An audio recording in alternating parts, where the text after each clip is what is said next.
bem-vindo ao nosso canal no Spotify. Você ouvirá agora uma mensagem do nosso pastor Daniel Ventura. Deus o abençoe e fale ao seu coração. Evangelho de Mateus, capítulo 9, versos 35 e 36. Diz-nos assim o evangelista: Jesus ia passando por todas as cidades e povoados, ensinando nas sinagogas, pregando as boas novas do reino e curando todas as enfermidades e doenças. Ao ver as multidões, teve compaixão delas, porque estavam aflitas e desamparadas como ovelhas sem pastor. Quem é o Deus a quem servimos? Para responder essa pergunta, nós temos partido de dois princípios fundamentais. O primeiro princípio é: existe apenas um único e verdadeiro Deus. Grave isso no seu coração. Todas as outras manifestações, ou pelo menos criações divinas, são tentativas representativas de uma divindade. Tem olhos, mas não veem. Tem boca, mas não falam. Tem ouvidos, mas não ouvem. Tem pés, mas não andam. Porque o único e verdadeiro Deus é o Deus Pai de nosso Senhor e Salvador Jesus Cristo. E a gente tem partido desse pressuposto. Ou então, ou você se relaciona com esse único, vivo e verdadeiro Deus, ou você vai se relacionar com uma ideia que você tem a respeito de Deus. E muito do que a gente vê, muito do que a gente ouve por aí são interpretações a respeito de Deus. E o segundo princípio que tem sido fundamental para nós é que esse Deus, ele não pode ser definido. Nós utilizamos expressões, tentamos explicar esse Deus com as nossas palavras, com aquilo que nos faz sentido, mas tudo aquilo que colocamos sobre a mesa para tentar qualificar ou explicar esse Deus fica aquém de quem Deus de fato é. Por quê? Porque Deus não pode ser definido. Agora, o fato de Deus não poder ser definido não coloca Deus na condição de não ser experimentado, sentido. Então, Deus não pode ser definido, mas pode ser percebido. Essa é a verdade a respeito do Deus a quem servimos. E quem nos traz essa verdade é Jesus Cristo. Jesus é essa expressão máxima de Deus. Certa vez alguém perguntou assim para mim: pastor, quando você pensa em Deus, o que vem à sua mente? Uma vez que nós não temos essa percepção visual de Deus, porque não vimos Deus. Então, como que a gente configura a imagem de Deus? Particularmente, ao responder aquela pergunta, eu disse: muitas das vezes que eu quero ver Deus, eu tento trazer ao meu coração, à minha mente, a imagem de Jesus. E boa parte das vezes é aquele Jesus que a gente foi doutrinado a enxergar num tom mais americanizado, de cabelo liso, de um olho claro, pele clara. Até que recentemente a ciência foi fazer um estudo e trouxe um arquétipo de quem ou como seria esse Jesus. Por quê? Porque Jesus Cristo é aquele que torna Deus perceptível, visível, acessível. Como diz Paulo, em Cristo habita a plenitude da divindade. Em Jesus nós temos a percepção completa de quem Deus é. E é exatamente isso que de alguma forma Mateus está revelando Deus para nós nessa noite. Dizendo que o Deus a quem nós servimos é um Deus compassivo. É um Deus que sente com a gente. É um Deus que se move em amor. Hoje pela manhã eu fiz essa referência e quero trazê-la agora à noite de que, como muitos de nós sabemos, de acordo com a mentalidade judaica, o coração não é a sede dos sentimentos, mas da razão. Porque a compreensão que o povo judaico, especialmente oriental, com essa mentalidade do contexto bíblico, a mente é a sede da razão. É essa área da nossa existência, o nosso cognitivo. Enquanto o sentimento, ele tem uma outra sede, que é o nosso intestino, as nossas entranhas. Por isso que Eu disse hoje pela manhã que quando você passa um aperto, sente um medo, uma ansiedade, a primeira coisa que dá sinais no seu corpo é a sua barriga, dá aquele friozinho na barriga. Então são as entranhas se manifestando de forma sentimental.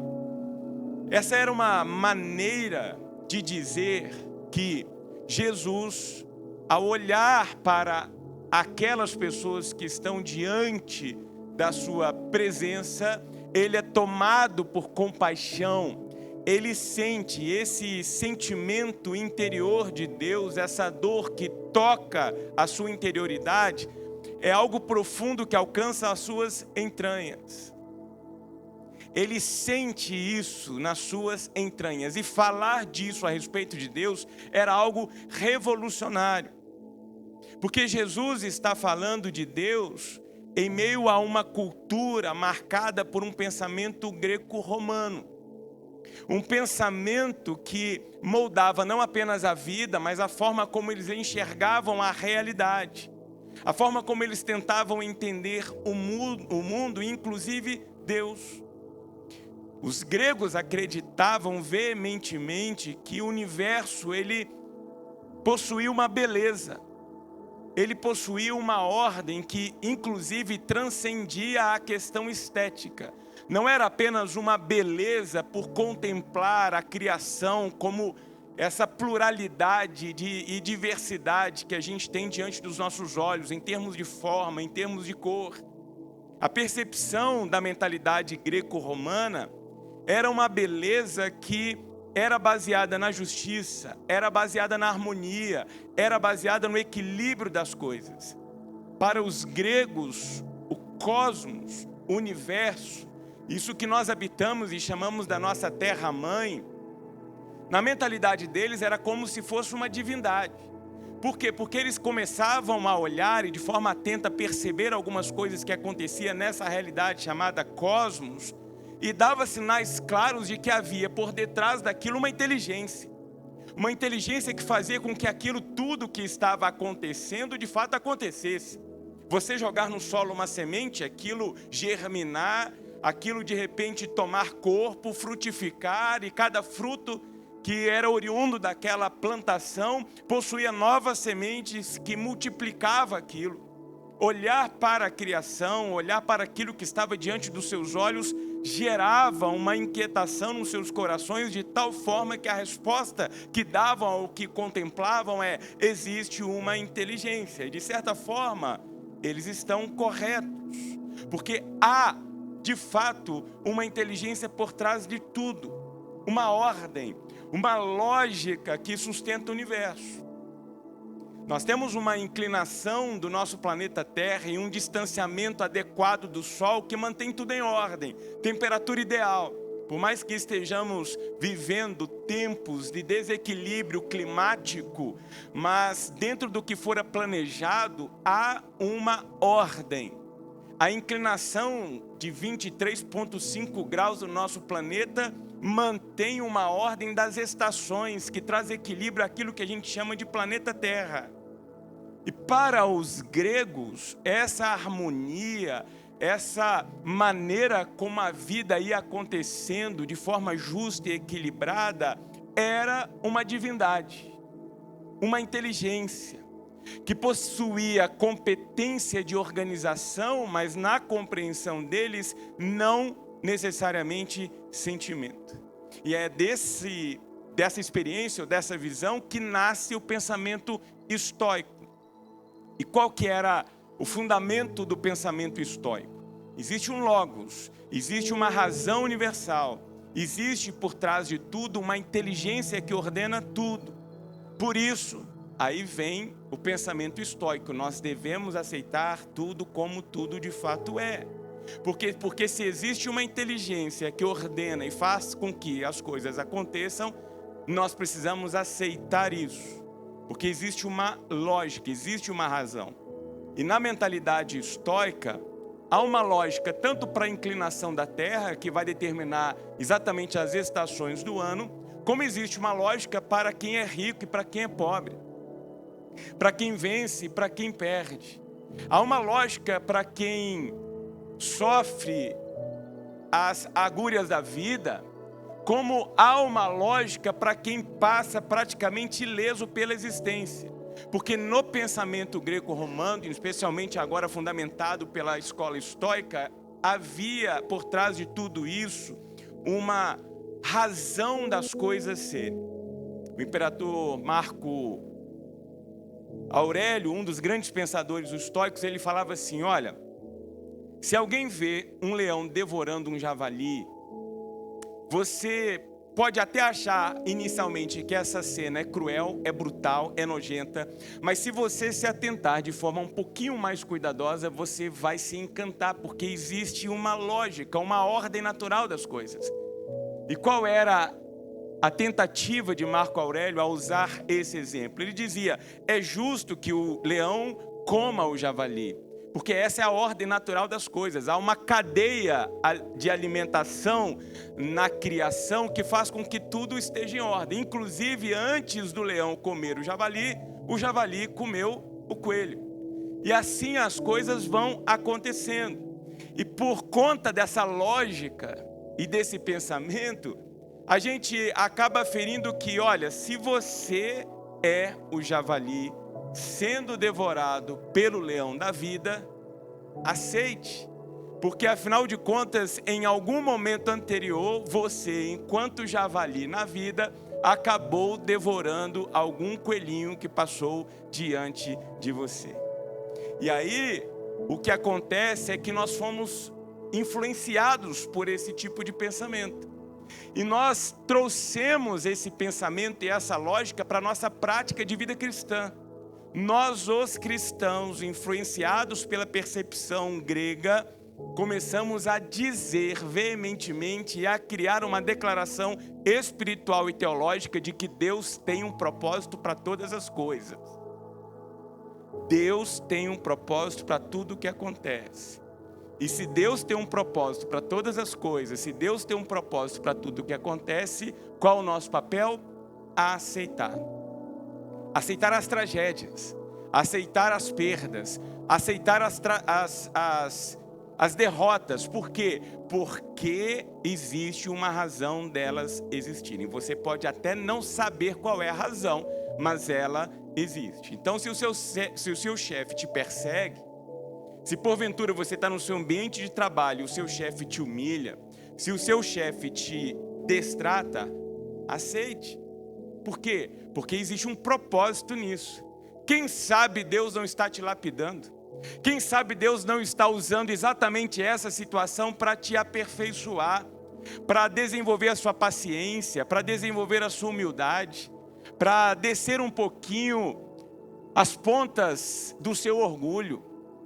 Se porventura você está passando por alguma situação em que a vida está se impondo contra você, aceite, porque pode ser que nesse momento da sua história você seja o javali e tem um leão querendo te devorar, mas fica firme, aceite, há um propósito divino atrás disso, porque vai chegar a hora em que a vida vai se tornar o javali, você vai se tornar o leão, e você então vai devorar esse javali que estará diante de você. Amém? Tá vendo como que esse negócio está encrostado na gente? Tá vendo como que esse negócio está impregnado na gente? A gente foi abraçando, porque a gente quer ouvir isso. A gente quer ouvir o seguinte: a gente é leão, a gente não é javali. Nós queremos transformar as circunstâncias e as situações que, vez por outra, crescem diante de nós, como um pó na existência, diante do poder de Deus nas nossas vidas. Afinal de contas, eu nasci para ser cabeça, eu não nasci para ser cauda. E aí nós fomos introjetando esse negócio, acreditando nisso.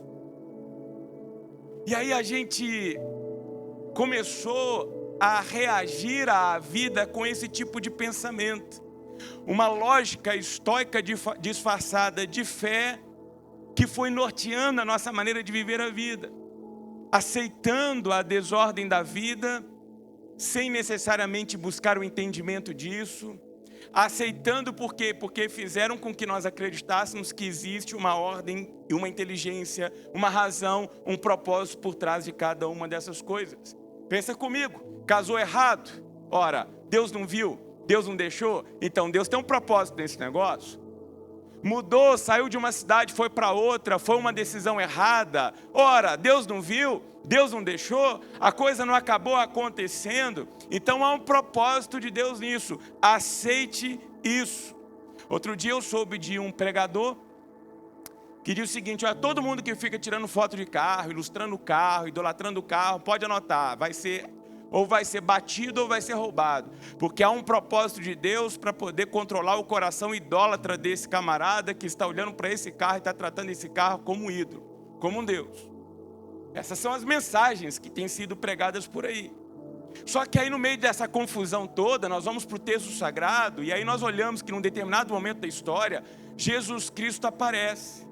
E Jesus, quando aparece, nos apresenta Deus. Lembra? Deus é essa expressão máxima de Deus na terra. Jesus é a encarnação de Deus, Ele é o Emanuel, é o Verbo encarnado. E quando Jesus vem fazer essa revelação de Deus na terra, Ele diz: olha, o meu Pai é um Deus compassivo. Há coisas que o meu Pai vê acontecendo na existência que o tocam de forma profunda. Há situações que acontecem na sua vida que alcançam de forma muito profunda as entranhas do meu Pai, fazendo com que Ele sofra, fazendo com que o seu coração doa. E aí a gente pergunta assim: como assim, Jesus? É como se Jesus estivesse então respondendo essa pergunta: Deus, o meu Pai, não aceita tudo. Ele não se conforma com tudo. Muitas vezes Ele vê a vida acontecendo, Ele sacode a cabeça num ato de discordância, como se estivesse dizendo o seguinte: olha, não era para ser assim, não foi isso que eu planejei, esse não é o meu plano original. É um ato quase que de indignação de Deus, de revolta de Deus, de não aceitação de Deus, aquilo que nós não apenas fizemos enquanto humanidade, mas temos feito, daquilo que Ele colocou nas nossas mãos. E aí eu fico imaginando então nesse diálogo com Jesus Cristo, e Ele apresentando Deus para nós, e nós tentando entender mais ou menos como que Deus se porta diante dessa realidade.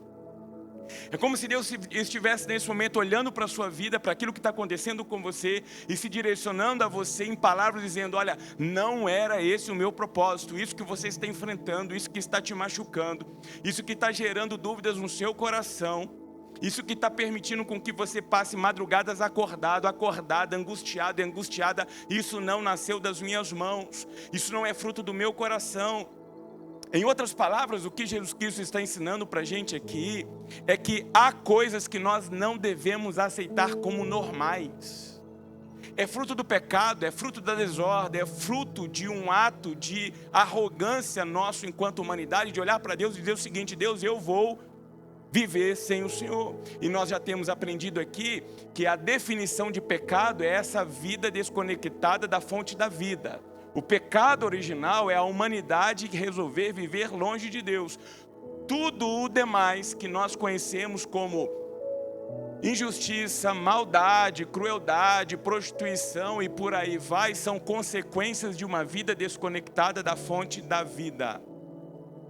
Então há coisas que nós vamos não só contemplar, mas que vão esbarrar na nossa existência, nessa vida, que nós não podemos aceitar como normais. Por quê? Porque não estão conectadas com o propósito de Deus.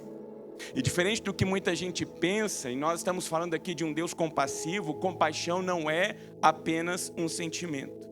Porque quando o texto diz que Jesus foi tomado por uma compaixão, isso não significa que Ele apenas foi tomado por um sentimento. O texto deixa muito claro que quando Jesus é movido por compaixão, isso gerou nele uma ação. Ele ensinava, Ele pregava as boas novas, Ele curava as enfermidades. Então, compaixão à luz de Jesus não é só um sentimento. É um sentimento que se transforma numa ação. E não é por acaso que a expressão compaixão aparece abundantemente nos evangelhos de Jesus. E em pelo menos 3 parábolas que eu quero aqui lembrar, ele usa exatamente essa expressão. Primeiro, na parábola do credor incompassivo. Há um homem endividado que é perdoado por seu credor, que tem compaixão dele. olha, algo toca as suas entranhas e não apenas ele sente, mas aquilo gera uma ação e essa ação ela é apresentada de forma a perdoar a dívida. A segunda parábola que nós temos registrada nos evangelhos, e eu quero usar como parâmetro exemplificativo, é a parábola do bom samaritano. Um homem é assaltado, esse homem é jogado à beira do caminho e os evangelhos nos contam que passa por ali um samaritano que teve compaixão. Não apenas sente, mas vai ao encontro daquele que está à beira do caminho. Recolhe este, coloca sobre o lombo do seu animal, leva até um aposento e ali coloca sobre o balcão um dinheiro e diz: olha, eu vou, mas eu volto, cuide dele. E se porventura aquilo que eu coloquei sobre esse balcão em forma de espécie de dinheiro não for suficiente, faça o que precisa ser feito. Por quê? Porque quando eu voltar, eu vou fazer a cobertura financeira daquilo que faltar. Uma compaixão que é o sentimento acompanhado de uma ação. E uma parábola tradicional que trata no seu cerne sobre compaixão é a parábola do filho pródigo. Um filho que decide pegar antecipadamente a sua herança, sai e gasta dissolutamente aquilo. E o texto nos diz que quando ele volta, ele está com o discurso todo pronto para que então pudesse se tornar não mais acolhido como filho, mas como um empregado. Porque quando ele se viu dando tapa em porco para tentar comer aquilo que os porcos comiam, ele deu conta de que os empregados da casa do seu pai estavam numa condição melhor. Então ele diz: eu vou olhar para o meu pai e vou dizer: pai, pequei contra os céus, pequei contra a terra, não sou mais digno de ser chamado teu filho, me acolha pelo menos como um empregado teu. E o texto nos diz que quando esse filho vem, de longe o pai o avista, é tomado por compaixão, que coloca esse pai em direção ao seu filho e corre ao seu encontro, o abraça, vê arrependimento e transforma aquele momento de arrependimento no momento de celebração. A compaixão de Deus é esse sentimento que gera uma ação de Deus diante da culpa, diante do sofrimento, diante do abuso da liberdade. E o que isso significa para nós? Significa que a compaixão de Deus é exatamente aquilo que nos permite viver livres do peso do passado, das amarras do passado, da culpa, do sentimento de dívida. Quanta gente hoje escrava, presa a culpas antigas. São pessoas não definidas por aquilo que fizeram na semana passada, mas pessoas que hoje são definidas por aquilo que fizeram há 10, 20, 30 anos. Pessoas que andam como se estivessem acorrentadas aquelas bolas de ferro e dentro dessa bola de ferro houvesse o resultado de uma atitude, de um erro cometido no passado. Faz com que essas pessoas fiquem paralisadas, olhando para trás, tomadas por vergonha, por arrependimento, por dor. E é exatamente nesse lugar, nesse exato momento da nossa travessia, quando somos tomados por sentimentos oriundos daquilo que estamos experimentando na nossa realidade, na nossa travessia como seres humanos, que entra a compaixão de Deus. É como se Deus então chegasse diante de nós e visse aquela corrente amarrada ao nosso calcanhar com uma grande bola de ferro e dissesse: troca comigo, tire isso, me entregue, troque comigo, me entrega a tua culpa que eu te dou o meu perdão. Me entrega a sua vergonha que eu entrego para você em contrapartida da minha dignidade. Me entregue essa postura cabisbaixa e eu vou entregar para você em contrapartida a paz que excede todo o entendimento.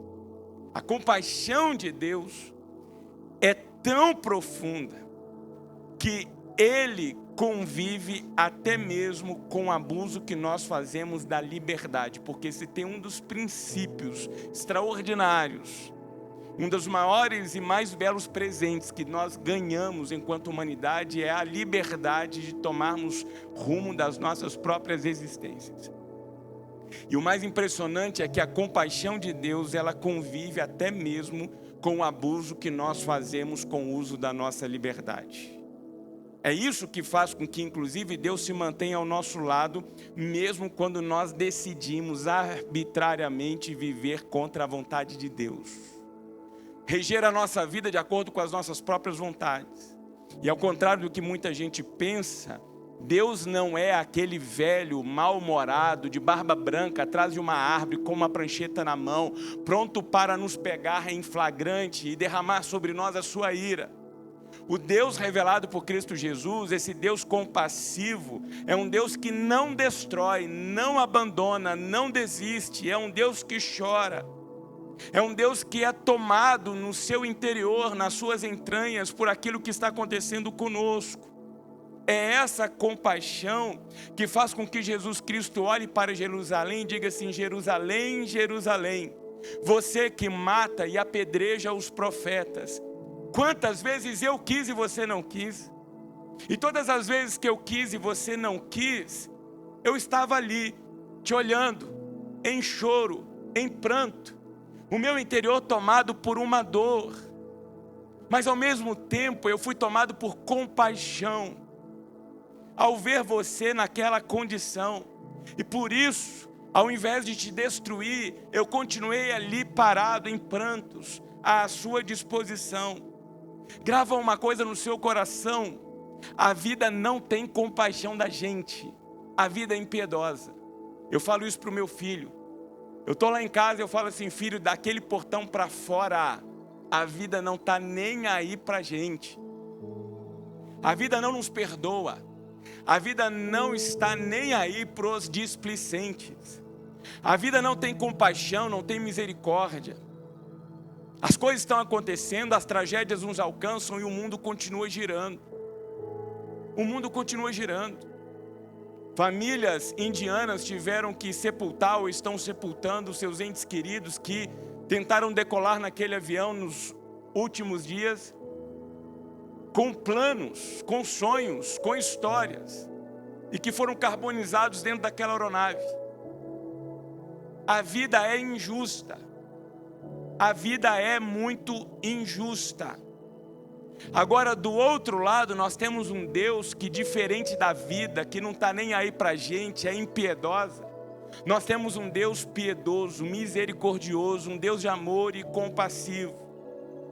A vida, se você olha inclusive para a própria lei da existência, as leis físicas, você pega a gravidade diz assim para você: olha, não pula daqui não, porque se você pular daqui você vai morrer.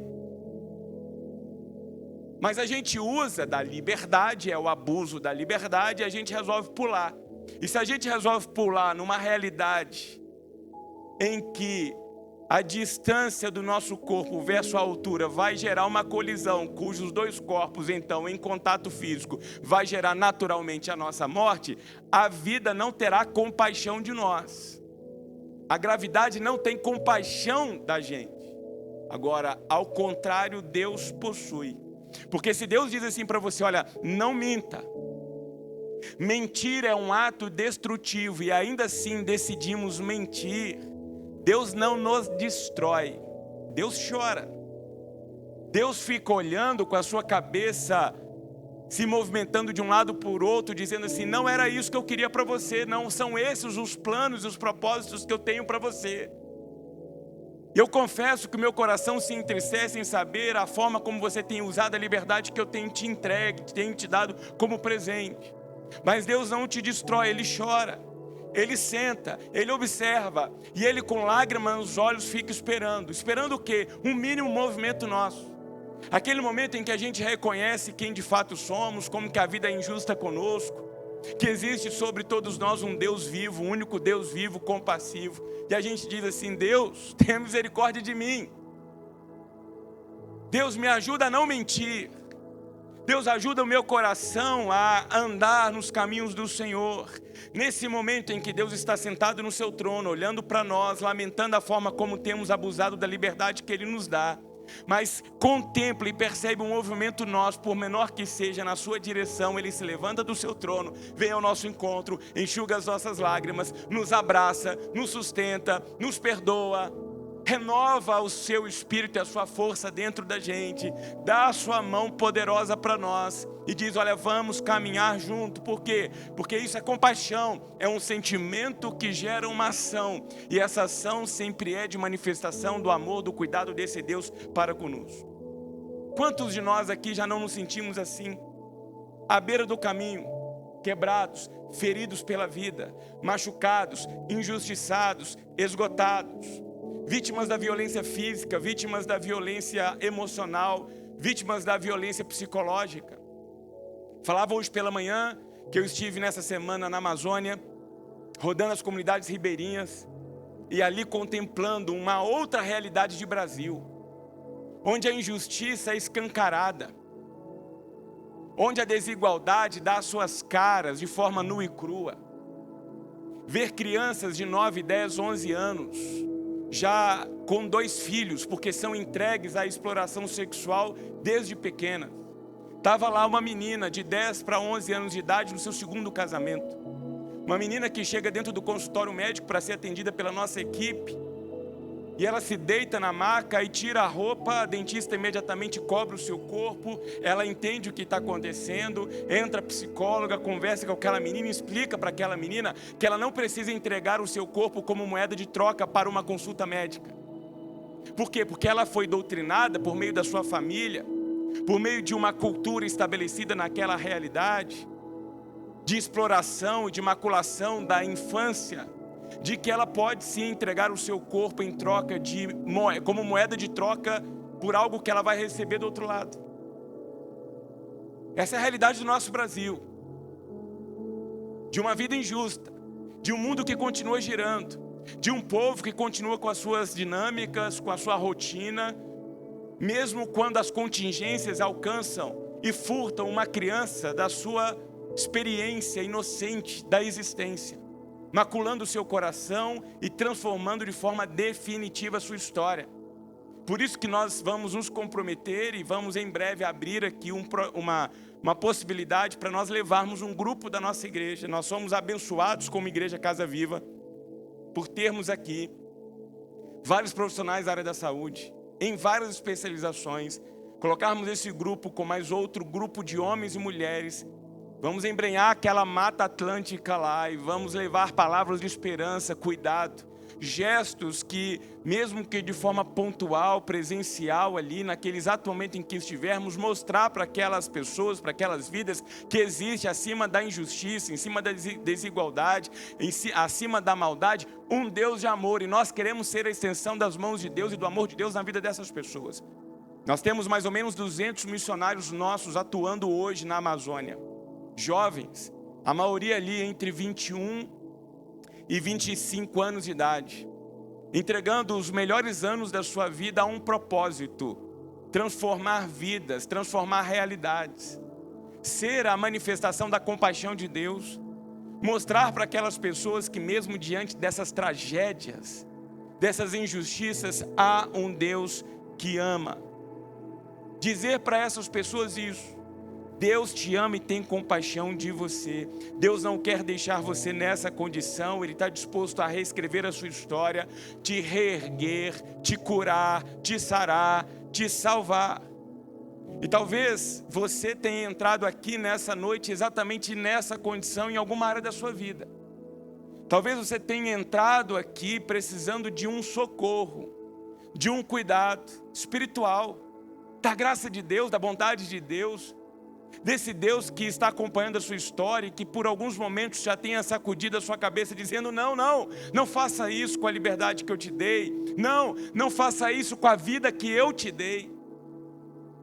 Um Deus que está esperando o mínimo de aceno da nossa parte para pedir socorro, para pedir ajuda, para que Ele então levante a partir do nosso desejo, da nossa liberdade de então permitir que Ele atue em nós, para que a compaixão e o coração dele, que pulsados e acelerados por aquilo que nos atinge, mas ao mesmo tempo acompanhado pelo nosso desejo de ser acolhido por esse Deus, Ele então se levantar do seu trono de graça, vir na nossa direção, nos abraçar, enxugar as nossas lágrimas e reescrever a nossa história. Esse é o Deus a quem nós servimos.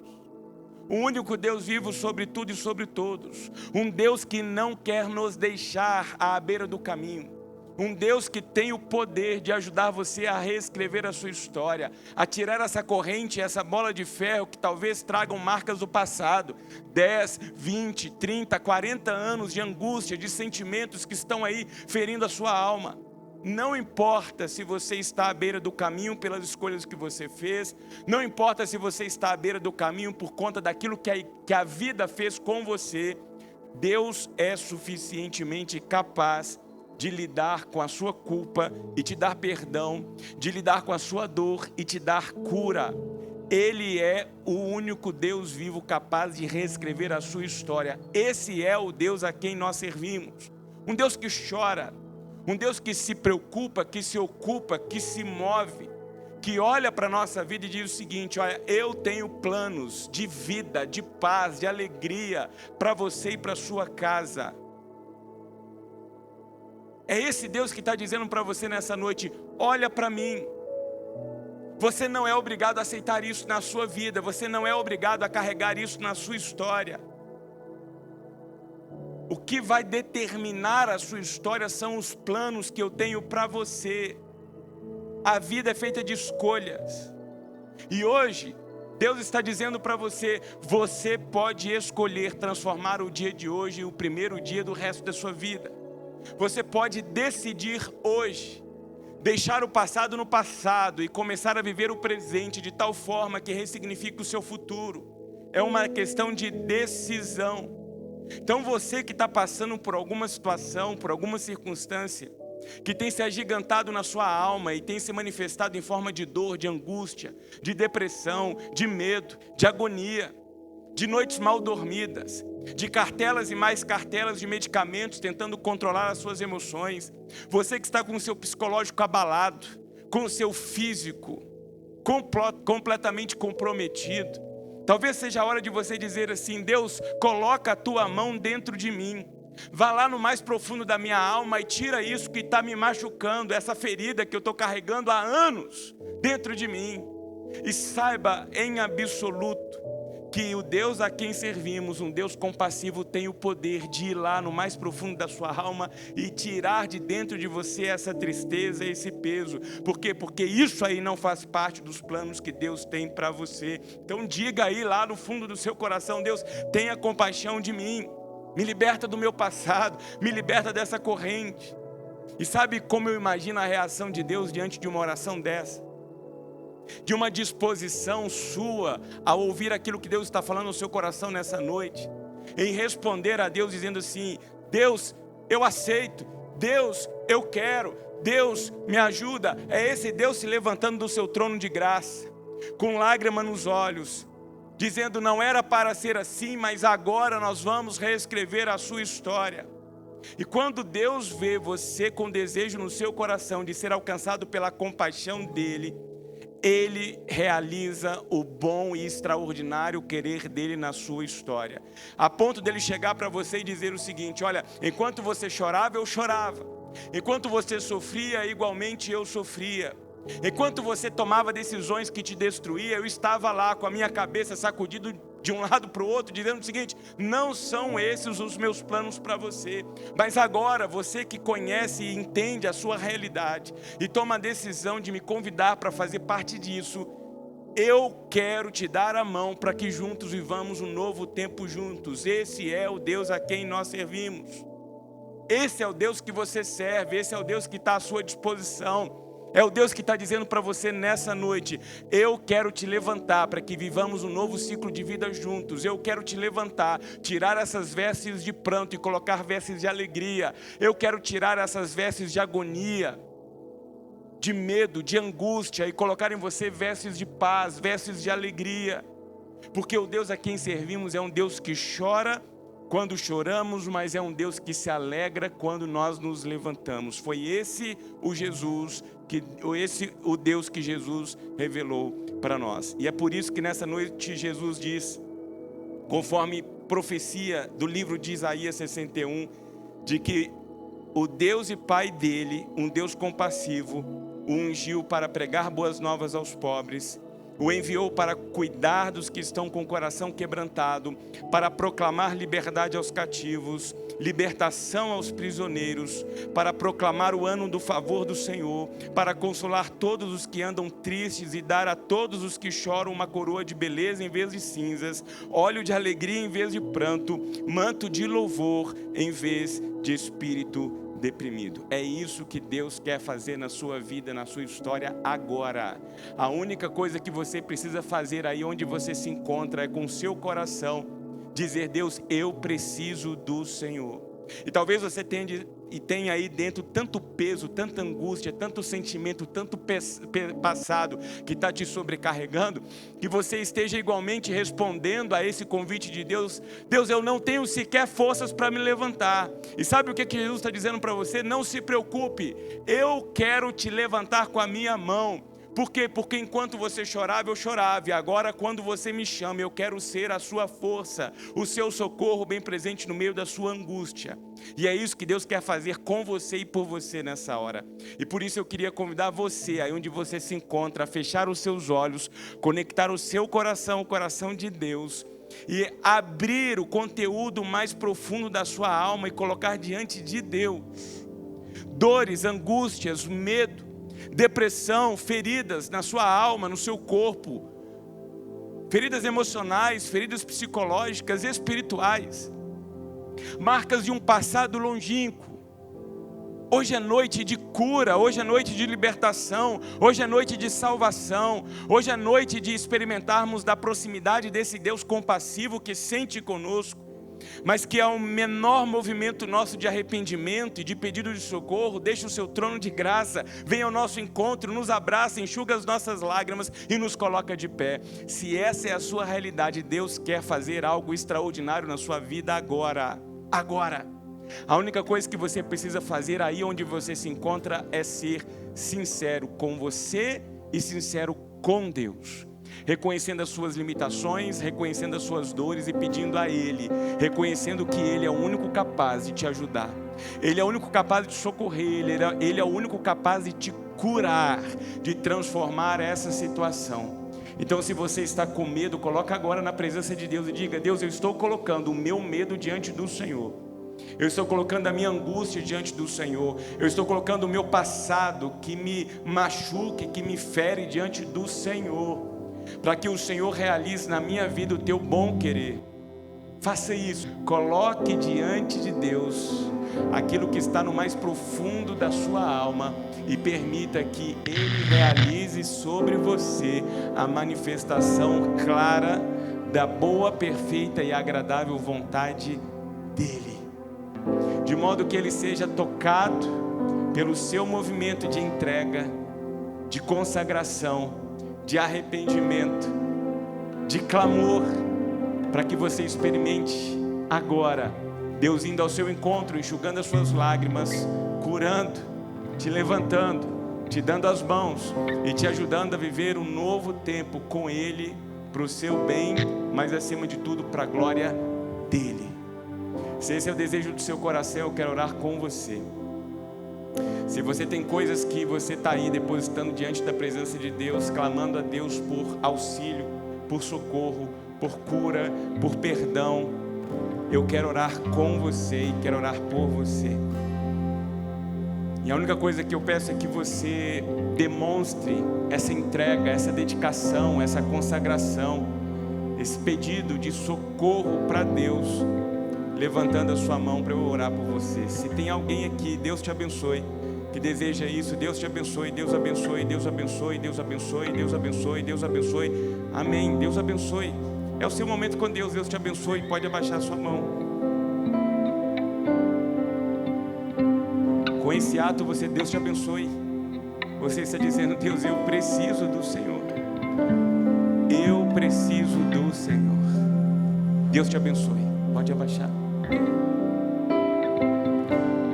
Pai, nós somos gratos pela manifestação da Tua presença entre nós, por Tua voz alcançar o mais profundo da nossa alma, e pela oportunidade que temos de nos colocarmos diante do único Deus vivo sobre tudo e todos, com a certeza de que o Senhor chora conosco,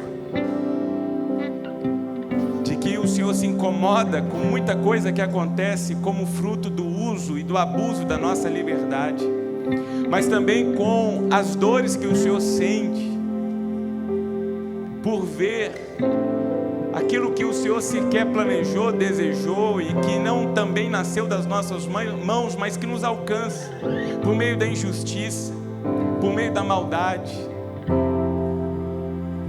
Situações e circunstâncias que nos ferem, que nos machucam, que nos oprimem. Mas como é bom saber que no meio de tudo isso nós temos um Deus pronto a se levantar do seu trono de graça, vir ao nosso encontro, nos abraçar, nos acolher, enxugar a nossa lágrima, nos colocar de pé, nos fortalecer e nos fazer a viver um novo tempo com o Senhor. E a minha oração, o desejo do meu coração é que essas vidas que se manifestaram levantando as suas mãos possam sentir o toque do Teu Espírito Santo, derramando sobre eles a paz do Senhor, uma paz que excede o entendimento, uma alegria incondicional às circunstâncias. Vidas que possam ser curadas, tratadas de um passado que tem ferido, machucado. Ó Deus, troque as vestes dessas vidas por vestes novas, de alegria, de paz, de contentamento, vestes de vitória, vestes que trazem, sobretudo, a manifestação da Tua presença, da Tua glória. Dê a cada uma dessas vidas, ó Deus, a oportunidade de testemunharem, de testificarem a manifestação do Seu poder sobre eles. Obrigado porque eles reconhecem, só o Senhor, é só o Senhor. O Senhor é o nosso socorro bem presente no meio das nossas angústias. O Senhor é aquele que nos socorre quando passamos por situações de tribulação, de desânimo. E como é bom saber que o Deus a quem essa igreja serve é esse Deus vivo, compassivo. E que essa compaixão se manifeste, ó Deus, de forma a transformar o dia de hoje como o primeiro dia do resto da vida dessas pessoas. Para que saiam daqui nesta noite certos e certas de que não estão sós, o Senhor está com eles. E a Tua presença é maior do que qualquer situação, do que qualquer circunstância. E possam, ó Deus, viver com seus corações renovados, com as suas forças renovadas, com as suas emoções renovadas, com o seu físico curado, trazendo marcas da manifestação plena da Tua bênção, do Teu querer sobre a sua existência. E que possam, ó Deus, agradecer e engrandecer o Teu santo nome e serem testemunhas vivas da glória do Senhor por onde quer que andarem. É a nossa oração, é o desejo do nosso coração, em nome de Jesus. Amém e amém.